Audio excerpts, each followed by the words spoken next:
ఎవరో ఒక ఆకాశ రామన్న లెక్క ఈ లెటర్ నాకు ఇచ్చిరండి. ఈ లెటర్ పబ్లిక్ ఇప్పుడు నేను చదువు చూపి.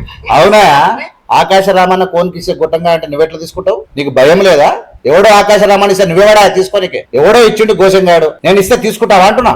మంచిగా ప్రిపేర్ అయ్యి డైరెక్ట్ ఆగు, నువ్వు ఆగు అంటున్నా. ఇక మాట్లాడే ఎవరిని మాట్లాడాడు, నువ్వు ఆగు. బట్ తెగిడ్చి ఉంటాడు. ఇక మామూలుగా ఒక వెల్ ప్రిపేర్డ్ అయ్యి వెల్ ట్రైన్డ్ ఆయన తెగిడ్చినోడు ఏం చేస్తాడంటే వాడు ఎంతకు పడితే ఆడు సావనికి రాడే సంపనికి రాడే. నాకు లెటర్ వచ్చింది ఇచ్చిన అన్న తీసుకోండి అంటే లెటర్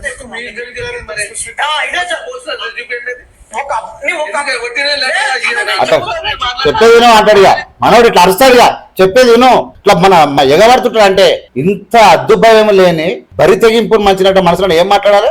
వినడంటే ఫస్ట్ నువ్వు ఇవ్వని వీధికి అంటే మరి ఏమనుకుంటాడో మనోడు నాకేం అర్థం కాదు. ఏం జరుగుతుందో నాకేం అర్థమైతలేదు. ఆగు, ఒక్కరిని కాదు, నువ్వు ఎవరు టీవీ షోలో పోతే అవి ఎగబడతావు మనోడు. వీటన్నిటి గురించి వదిలిపెట్టేమో మీరు 3 కోట్ల గురించి అన్నారు, వాళ్ళకు అందరికి ఇబ్బందులు పడతాయని చెప్తారు. అవునరా బాబు, 3 కోట్ల గురించి అనే కదా. మరి దేని గురించి మాట్లాడుతున్నావు? 3 కోట్ల గురించి కాబట్టి దేనికోసం మాట్లాడుతున్నావు నువ్వు అంటున్నా. దేనికి కుట్ర ఏముంది కాంగ్రెస్ అది చెప్పు.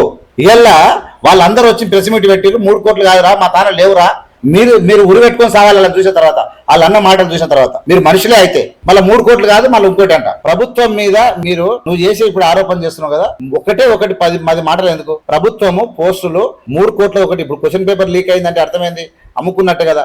అమ్ముకున్నదా అమ్ముకోలేదా? అమ్ముకున్నట్టు మీకు కనబడితే అలా కుటుంబాలను పరిశీలన చేస్తారా మీరు? ఇవాళ వచ్చింది కదా, ఇవాళ వీళ్ళు వచ్చారు కదా, సోమాజ్ కూడా వచ్చింది కదా ప్రెస్ క్లబ్ లకు. వాళ్ళ దానికి పోయి చూడపోయారు. వాళ్ళు పోస్టులు ఉన్నోళ్ళా కొనోళ్ళా? మీకు అర్థం కావాలి. ప్రాణత్యాగాలు చేసి ఉద్యమాలు చేసి ఉర్రుత రూపినాడు అంటే ఇంత బరితెగింపు బ్యాచ్ నేను చూడలే. అది మామూలు బరితెగింపు కాదు అన్న.